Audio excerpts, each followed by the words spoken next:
অন্তর্বর্তীকালীন সরকার রাষ্ট্রের সাংবিধানিক প্রতিষ্ঠানগুলোকে সংস্কার করে দ্রুত নির্বাচন দেবে বলে আশা প্রকাশ করেছেন রাজনীতিবিদরা। তারা মনে করছেন এর মাধ্যমে নতুন বাংলাদেশের সূচনা হবে।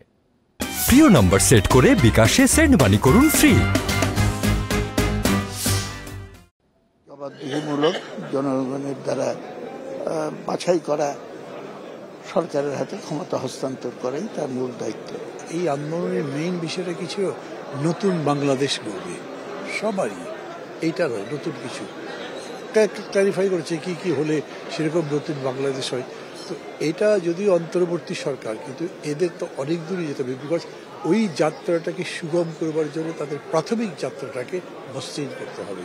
আজকে সরকার পুনর্গঠন হবে, গঠন হওয়ার পরে সরকার সিদ্ধান্ত নেবে যত দ্রুত সম্ভব একটি নির্বাচনের মধ্য দিয়ে একটি গণতান্ত্রিক সরকার প্রতিষ্ঠা হবে এবং তার মাধ্যমে দেশ পরিচালিত হবে। এই সফল একটা গণঅভ্যুত্থান হয়েছে একটা গণতান্ত্রিক বাংলাদেশ দেখার জন্য, একটা মানবিক বাংলাদেশ দেখার জন্য, একটা সমৃদ্ধ বাংলাদেশ দেখার জন্য, যেখানে নাগরিকরা স্বাধীন থাকবে, তাদের স্বাধীনভাবে মত প্রকাশের অধিকার থাকবে,